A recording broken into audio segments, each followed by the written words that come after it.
Welcome back to Operator Syndrome. Well, this is the third installment in a series of podcasts on my friend Mike Bailey, Vietnam, his dog Prince, which you can see on the screen there. The second episode, I got into how this dog saved the day. It was also Mike saved the day, knowing how to work with the dog. He was the handler for Prince. And Mike got the Bronze Star for pretty much saving nearly, if not all, of the people in his platoon. They got into a really hairy situation with the NVA, North Vietnamese Army. Were surrounded and would have almost certainly been wiped out had Prince not alerted and they'd taken cover. So anyway, amazing story, amazing dog. Mike told me a lot of stories about Prince. More than I could ever cover. It would take me many podcasts to cover them all, but that was a good one, and it was good because I could read the details that were written down by the OIC of the platoon, who was with Mike and Prince and in charge of that operation. So today, this is probably going to be the last of the Vietnam Mike story. Again, he's, I don't know. I always kind of overlap a little bit of what I've covered before. I don't know if somebody's just watching this one, or if they're just now seeing episode 3. In the first and second episodes, I mentioned how Mike is a hero of mine. Really looked up to him. He's deceased now. He died complications with prostate cancer in January 1, New Year's Day, actually, of 23. So I'm dedicating this to Mike and his memory. So today I want to talk a little bit more about what I learned from Mike and how SEALs operated in Vietnam. Not so much on Prince. Like I say, I did a whole episode on that last time, although Prince was a huge factor in a lot of what Mike did. So Mike was born in 1947, and he grew up in Des Moines, Iowa. He was apparently a state level runner. I think he ran the mile, I believe, was his running race, his track and field race, and he was also an excellent swimmer. Unlike myself, I was not that great a swimmer. When I went into the SEALs, I became fairly proficient at swimming, but took me a lot more effort than it did some guys who were on swim teams and had a swimming background. But Mike was a all-around athlete, really a stud athlete, which always does help you in the SEAL teams. So Mike joined the Navy in 1965. The same year that the U.S. Marines landed at Red Beach in Da Nang, Vietnam. That's when things were really heating up. We had SOG, Studies and Observations Group, were different special operators along with the CIA, had been in the country for a while, unofficially, but doing advising and doing reconnaissance and stuff like that. 65 really hit it off. We put boots on the ground and began what would become the Vietnam War. I covered a little background about the SEAL teams in Vietnam in the first installment of this little 3-part series. But Mike joined the Navy, and a funny story, he didn't even know what the SEALs were back then. Not many people did, if any. So he was on a ship, and I'm pretty sure he was a quartermaster, which means you handle supply. It's like supply in the Army.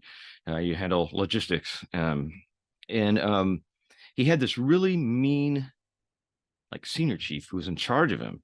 And he was like right out of boot camp, just a seaman apprentice. And he had to, among other things, which is very common when you're a very junior rank, and you have to do what's called field day. At least that's what we call it in the Navy and the Marines. To field day is to clean everything, but a lot of times it was the latrine, and that was especially humbling to have to go in and do that. But we did it, and we did it well. And Mike was there scrubbing. He's he tells a story. He said, "Man, I hated this place, and I hated that senior chief. He was really hard on me, and I was doing my best, and just miserable."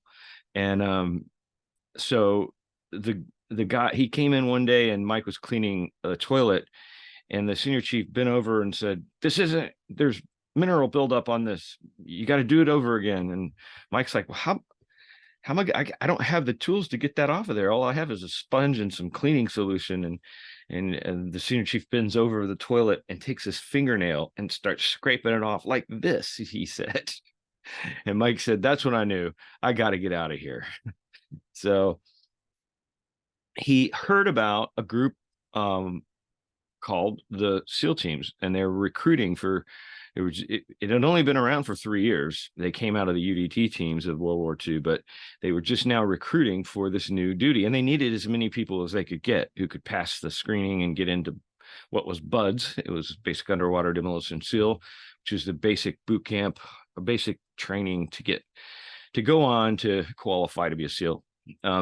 So Mike put a chit in, and a chit's a piece of paper that requests that he screen for the SEALs. And the senior chief, the one that was in charge of him, kept tearing up the chits and throwing them away. He didn't even run them up the chain of command. So one day, I think it was a lieutenant commander was recruiting for the SEALs and came to wherever Mike was. I can't remember where he was stationed. He wasn't on a ship at that time, but he was on a base somewhere. And he pulled the lieutenant commander aside and said, "Sir, I really want to go to the SEALs. I really want out of here, but my senior chief keeps negating the chits that I put through." So he goes, "Well, hold tight. I'll have you out of here in a couple of weeks." And he said, sure enough, he pulled some strings from above, and Mike got orders and went on to BUDS. So made it through BUDS. This is way back in the day.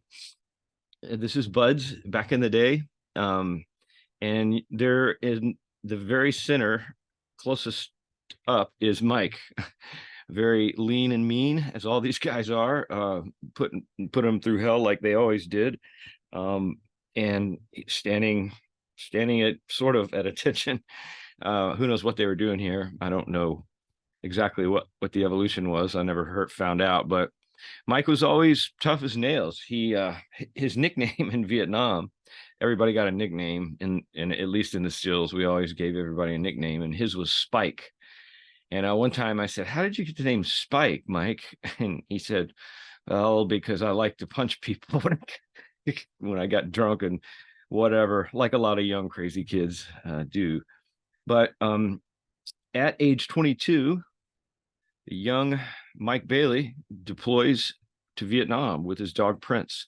And this is a picture of their, let's see, 1, 2, 3, 4, 5, 6, 7, 8, probably the squad there, or a couple extra if it is. Mike is there, third from the left, standing with a cigarette in his hand. Back in the day, I mean, people still smoke in special operations, but it's not nearly as common. I mean, it's most people do not. The kind of physical training that guys are going through to maintain readiness and operational ability, smoking is kind of one of those that it's gone by the wayside.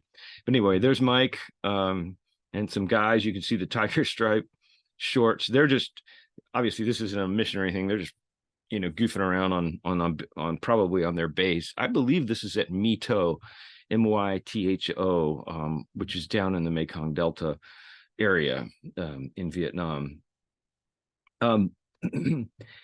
He, like I say, deployed as a point man and a dog handler with his dog Prince. And that was being a point man was really dangerous, especially in Vietnam.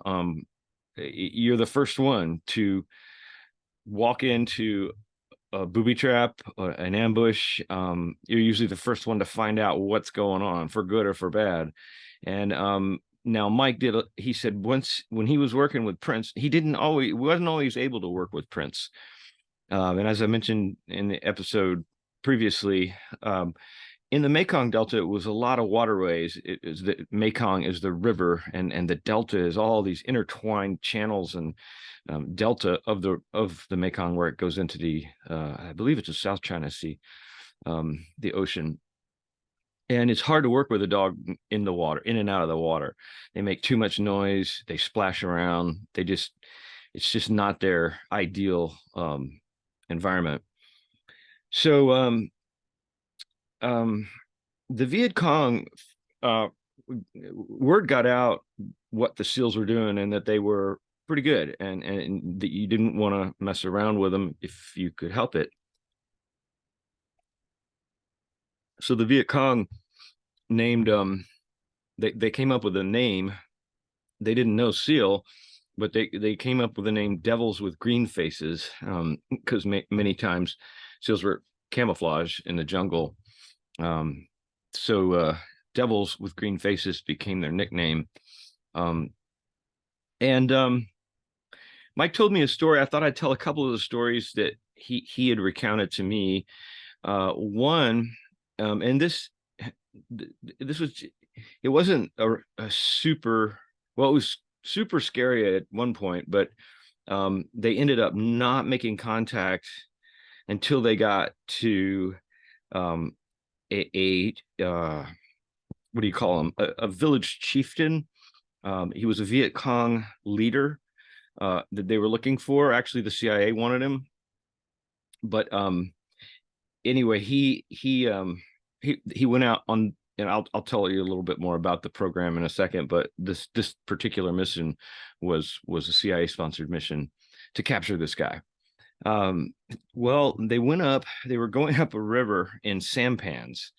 Sampans they come in all different sizes. They had bigger ones with motors and that were like almost like the size of a houseboat, but they're narrow canoe-like vessels that negotiate the rivers quite easily, and they draw a thin draft. So even if you get into shallow water, they can still float much like a canoe. And so the Viet Cong mostly the Viet Cong would run arms up and down the Mekong River in sampans. So one night they were going up to get this guy up a river, and that was in their insertion platform. So they're going to insert via sampan, come to the shore, and then patrol to this village to get this guy. And they did get him. So, but as they were coming up the river, see, Mike said that because he was the point man, he was in the first sampan with the interpreter, and another Vietnamese guy who just was along to help him out. One of the ARVN, Army of South Vietnam people, and the interpreter. And because they were Vietnamese and they were not nearly as big and weighted down as all these SEALs, and with their gear and weaponry, and most of the time Mike said that, Americans are about twice the size of Vietnamese or a lot bigger. So they were just gliding along, and Mike was just hunched down in the middle of the sampan. He said it was the greatest job ever because he didn't have to paddle, so he got a free ride. All the other guys, I think he said there were 3 more sampans behind his, and that's the rest of the squad, and 2 Americans paddling the sampans and being clunky and not as adept at driving the sampans. He said, man, he looked back and he said, his was just gliding along like it should. And he looked back and these things are going this way and that way and banging into the edge of the river. And he said, oh no, he just shook his head because they were wearing those rice hats, the round conical shaped broad brim hats that a lot of the Asians would use in rice paddies to keep the sun off of them, because they just wanted a little more, just one extra little second of maybe who are they, and not, just obviously American soldiers. So they did that quite a lot, Mike said. And they would sometimes wear black uh, long sleeve shirts that look like what the Viet Cong would wear, the quote unquote black pajama look of what a lot of the Viet Cong wore. So he said, I already had a bad feeling about this. He said, if we were seen, it was going to be uh, quite obvious who we were. And he said, it's not fun to be compromised in a sampan. He said, basically, all we could do is just roll out of the thing because then we have more cover with the water and only our heads up. And he said, it's not a great place to be. And the sampans are made out of a pretty thin thatch like material, so bullet could go ripping right through it. Anyway, they're going along, and he said all of a sudden they smelled smoke, cigarette smoke, and that was not terribly common. And it was an element of a battalion of NVA that were all along the beach. He said in the first boat he could already start seeing the campfires, and it was a campsite, and that's so the North Vietnamese were the NVA were smoking, and he said he could hear the interpreter whispered back to him North Vietnamese dialect, meaning NVA. The NVA, and I explained this last one to I hate to keep repeating myself. NVA regulars were the North Army of North Vietnam, and they were much better trained, equipped, more disciplined, everything than the Viet Cong, the guerrilla fighters in the South. So Mike said he told the interpreter, "We cannot get any closer, or we're toast." So he pulled the sampan over, and the other guys started coming over, and there was a guard, an NVA outpost guard, and he said something in Vietnamese language, and the interpreter responded the right way. We're headed upstream. We're delivering something. He came up with some story, and the guy acknowledged, okay, you sound legit. And he said, but here comes the second boat behind him, which was his platoon commander in the first seat. And the guy said, he said he heard something in Vietnamese, blah, blah, blah, blah, blah.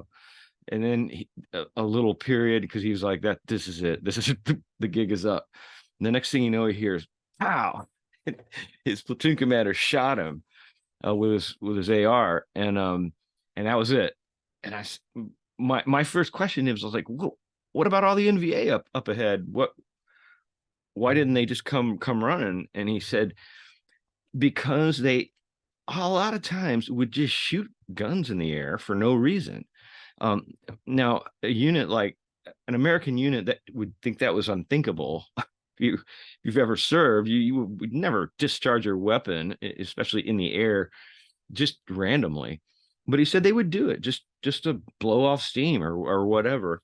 And I witnessed this when I was in the Gulf War.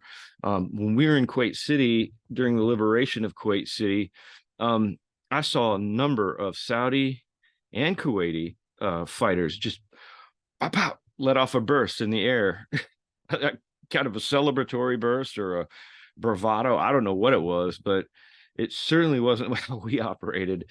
And so I guess I've seen a precedent or a subsequent of this kind of thing happening. But Mike said for whatever reason, they just thought it was another one of these people just popping off around and at random. And so they got the squad on shore, and Mike headed out on point to navigate to this village. Now he said Prince was not on that operation for the reasons I explained earlier, but he was patrolling along, and then they get into patrol order and start out.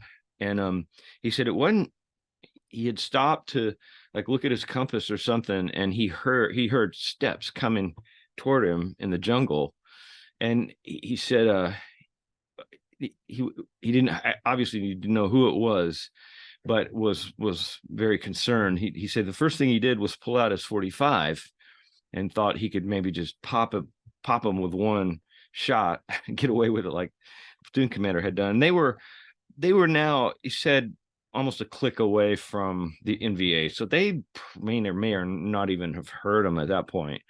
But anyway, then he said this was right after the My Lai massacre, which was a huge debacle where um, Lieutenant Calley and a bunch of his army infantry executed a bunch of civilians and got in serious trouble. And so there was now a heightened kind of nervousness about civilian casualties. So he said, better not. He put his 45 back in his holster and pulled out his knife. And then he said, he thought, well, a knife, it's going to do the same thing ultimately. So he put his knife away, decided he had enough time. And the guy comes around. Mike was like right next to a tree, said he kind of wedged beside a tree, a palm tree. And the guy stepped out, and Mike just grabbed him by the neck and threw him on the ground and punched him a couple of times, knocked him kind of silly to just let him know who was in charge. Wanted to kind of get the upper hand. And he said right about that time, on the second or third punch, when he's punching this guy, his platoon commander walked up and goes, "Bailey, you're making too much noise." And he like looks at his platoon commander and was like, "Really? You just shot a guy back there. What are you talking about?" But just an aside, just a kind of funny story I remember Mike telling me. But they let the guy go. He was not Viet Cong, and he was an old man actually. He said he felt kind of bad about it, but he was trying to be careful. Let the guy go. They got to the village. He said they didn't even fire any shots. They got right into the hooch where the guy was holed up, where they thought. And then he said for once the intel was right on the location, and extracted him back. One thing I would say, I just thought I would mention, is this was that operation was part of a CIA sponsored set of operations called the Phoenix program. And the Phoenix program, according to, I looked it up in a history book, and the CIA described it as a program to destroy the Viet Cong via Viet Cong infrastructure, via infiltration, torture, capture, assassination, and interrogation. The CIA had a lot less oversight back then. We'll put it that way. They had a lot of ability to go after people and a lot of money that didn't have a whole lot of accountability to it. So Mike said he and other SEALs were often on these kinds of missions. Another thing they did was they worked with what's called we call them PRUs, PRU, Provincial Reconnaissance Units.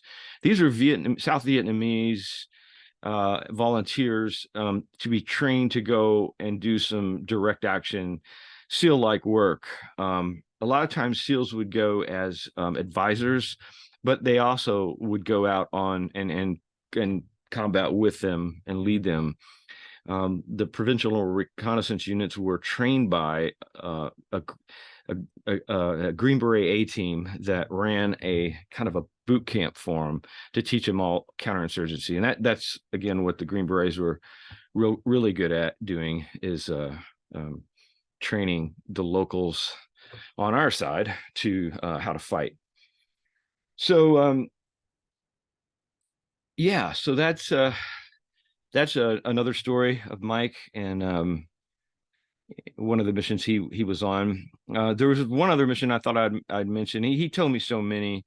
I wish I had recorded all of them, because I remember bits and pieces of them, but some he told more than once and they kind of stuck. This was a funny scenario because I was in college at the time. I was out of the military. This was 94, I think. And Mike just sent me a copy of a book that was coming out, and I cannot for the life of me remember what book this was or who wrote it, but it was about a mission with Mike and Prince. Prince was on this one, and it was about the time when they got pinned down by Viet Cong, actually, in an area. It was a really wicked ambush. They got caught in a crossfire, which is not good. It means rounds are coming at you from two different angles. It's hard to defend, but it's also hard take cover because things are going left and right. So they were stuck behind a rice paddy. Rice paddies were these dikes that would hold the water in these flat areas. And he said we were taking fire from a little bit higher than where we were, and it was just not good. They were shooting and shooting and taking cover and shooting and just trying to do whatever they could to survive this thing. And in the book that was being written, they asked Mike to read it and make notes because it was the guy writing it was on the mission that Mike was on, so he wanted extra editorial eyes on and angles on the mission that maybe he had forgotten or weren't entirely accurate. So I'm reading this, and I remember him telling me about this mission when we worked together in the same platoon.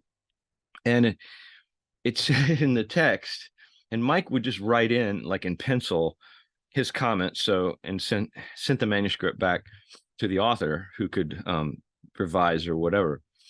And he said, yeah, we had this was one of the most hairy firefights we'd been in Vietnam the whole time, at least on that tour. And we thought we were probably it was it. We he said, but for some reason the firing stopped. All of a sudden the shooting stopped, and he goes, whatever that was about. And Mike writes in the margin, yeah, because we ran out of ammo. That they ran out of ammo. That's why the firing stopped. But the way it sounded was like, for some reason, the firing kind of a ceasefire. And Mike was like, no, we ran out of every last bullet, except our secondaries, which is that's not good. But they were able to. This was a long story short. They were able to get some gunships in there and get them out. They were able to drive the Viet Cong force back and get these guys extracted out of there. But another kind of humorous thing, because we ran out of ammo. It's like, simplest explanation usually does it. Couple more. Short one that I thought it's non-combat related, but it was sort of funny. The Mike's platoon command. Okay, so they were in Mito at that same place. I think this is the picture you're seeing here in Mito. I'll just put another picture up. Mike is at the bottom right of this one, and the lower level, far right. And once again, and this is in Vietnam. Once again, look at all the ammo. There's 5 guys here, and I see 4 belt feds. Mike usually, I think that's Prince there. I think I see Prince's ears. It's kind of dark. I can't quite make it out. But Mike would usually carry an AR because he just wanted to be lighter as a point man. He needed to kind of sneak and peek. So didn't want to get bogged down by these heavy 60s. But 2 guys have 60s. One guy has a stoner and might be 3 M60s. Anyway, a lot of firepower per single soldier. So they had a hooch. Well, their hooch, they called it, is just their barracks, which was just like a plywood hut, nothing special. But they had these showers that were theirs, the American showers. And then the ARVN force, the Army of Vietnam, South Vietnam, were on the same base. So they were both on the same base. And the Vietnamese soldiers had their own barracks and their own shower. So for whatever reason, this one particular Vietnamese guy liked to take showers in their shower, which he wasn't supposed to do, but it was kind of one of those things. Nobody got too bent out of shape.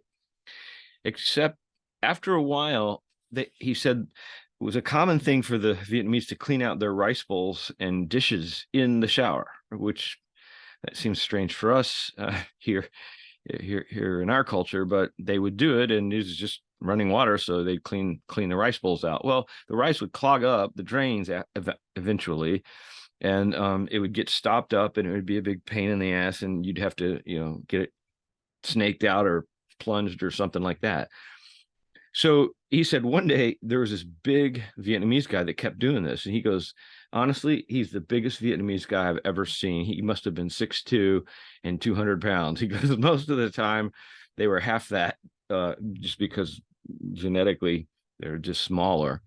But he said this guy was huge and he was intimidating looking. And so the platoon commander had enough. I forget which one that was. He said, Bailey, get Prince and get that guy out of there, because the platoon commander went over and said, I think the term was "did Mao," which in Vietnamese means get out of here or move it. And he just like laughed at him, like, I'm not moving. And so that pissed him off. And he told Mike, get Prince and get him out of there. And Prince did not like I said in one episode, he couldn't distinguish one Vietnamese from another. He couldn't. They were all the enemy to Prince, because he knew enough. I mean, dogs are smart enough to know these are the bad guys. So, watch it. So Mike took him in there took Prince on his. He was usually on a choker chain, and he had him by the chain, and Prince. He said, the moment we walked in, he started growling at this guy. And he said the guy must have been a tough, bold dude, because he just looked at him like, you ain't doing nothing to me. And Mike gave him the command, watch him, which meant get ready to get him.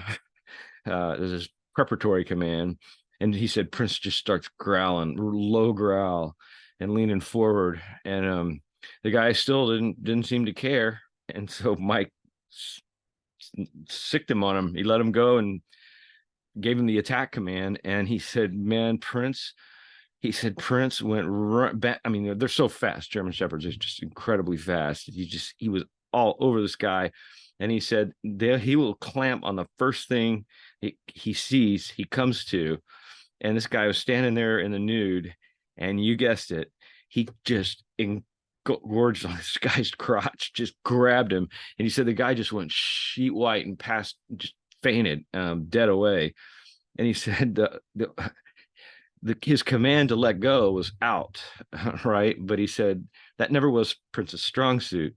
And so he really tore into this guy, which sounds pretty barbaric, but one of those stories of Prince and Mike that just will live on in infamy.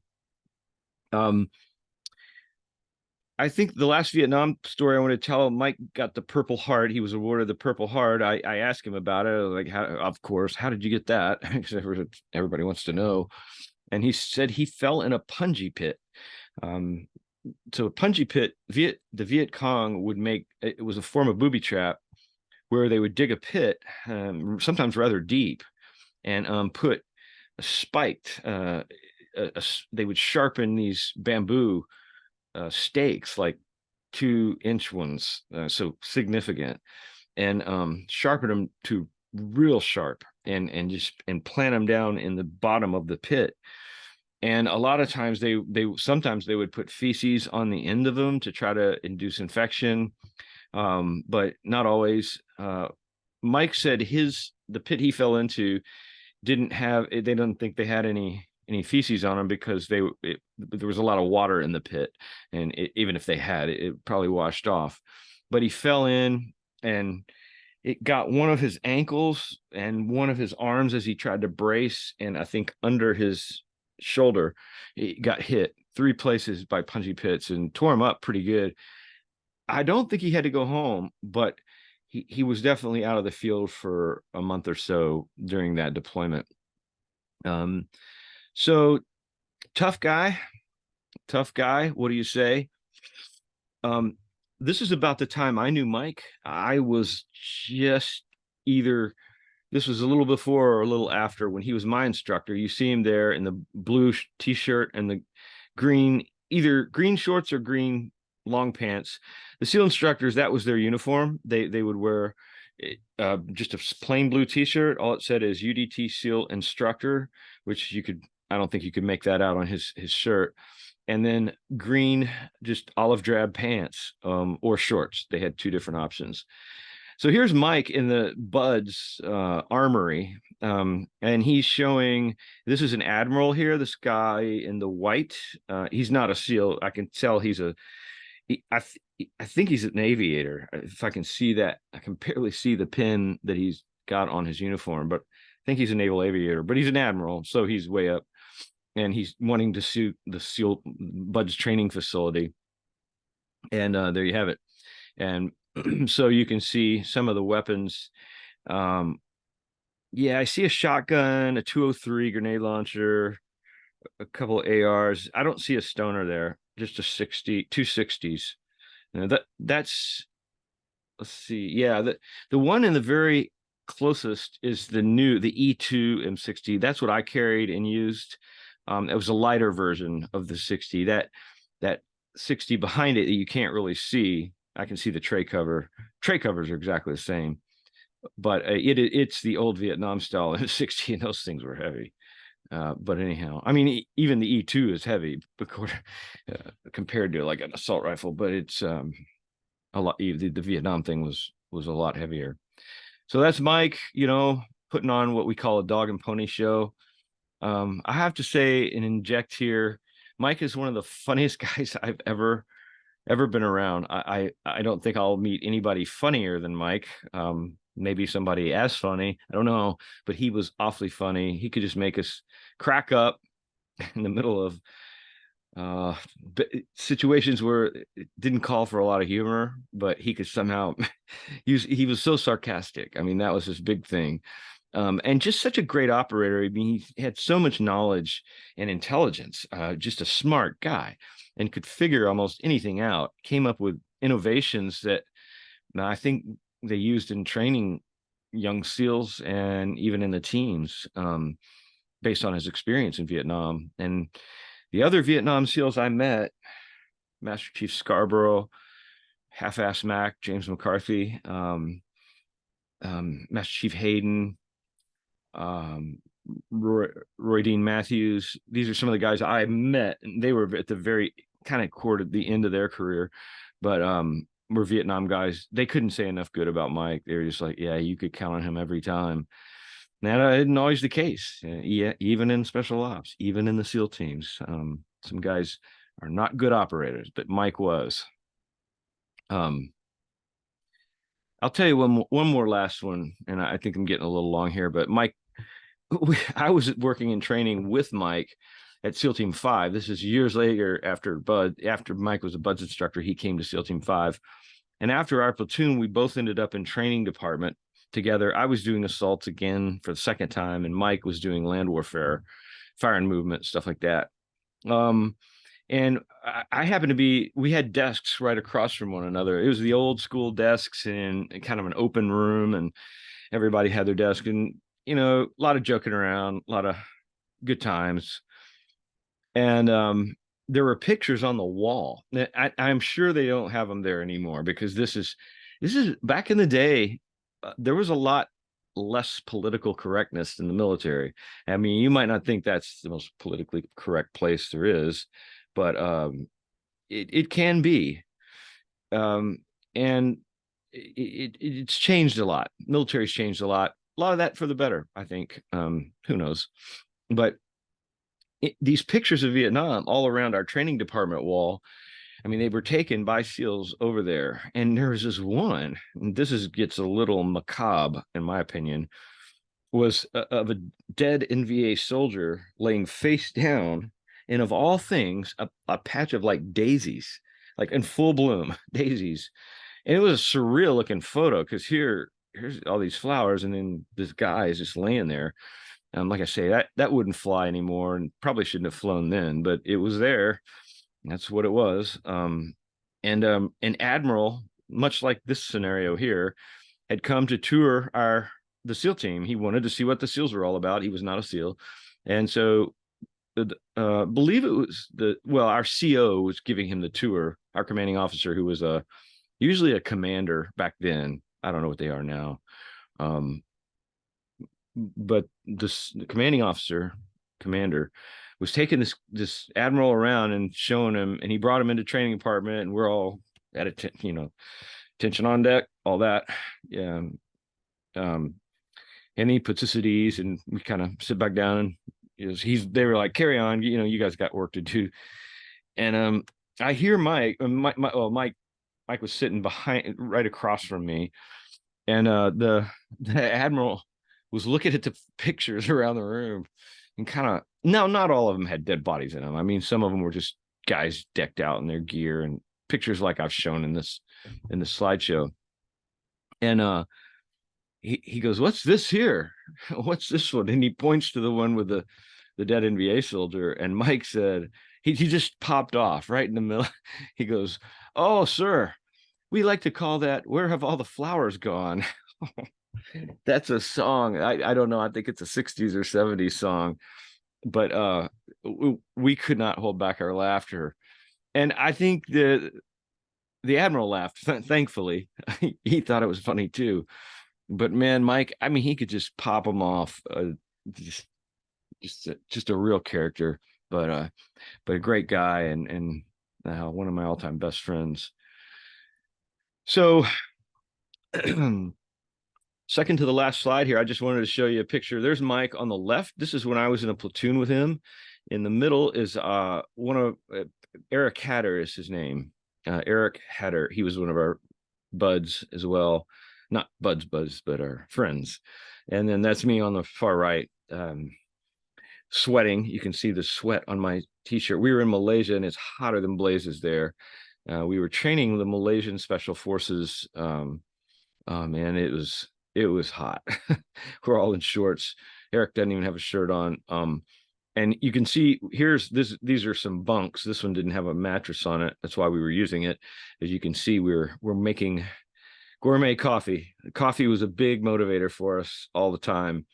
And we were always trying to come up with a good way to perfect coffee. So we had a little camp stove there. You might be able to see we're heating up water, and then a drip filter, and we're just dripping it in our mugs. But had a lot of good times, had a lot of laughs, and I'll never forget Mike. Great guy. And so in closing, just dedicate it to Mike and his service for our country, and a great instructor. He won Instructor of the Year twice when he was a BUD/S instructor. So everybody liked Mike that I ever met. And I said this at his funeral. I was asked to speak by his widow, so I did. Mike was a humble guy, even though he could be confident and sometimes a little not braggadocious, but he would be, kind of crass. But he never put anybody down. He looked at everybody. I don't care what they did, SEAL or no SEAL. And one of his best buddies, Alex Hernandez, is a Green Beret, a Special Forces operator, who also spoke before I did at Mike's funeral. And Alex told me, he goes, Mike took me right in, because Alex was assigned as a Special Forces operator. He was a diver in the Special Forces 2-hour dive department. And he said he had his reservations going to be assigned with a bunch of SEAL instructors. And he said Mike couldn't have been nicer, took him right under his wing, and it was just unbelievable. So here's to Mike. Miss you, brother. Thanks for watching, and I hope you enjoyed it.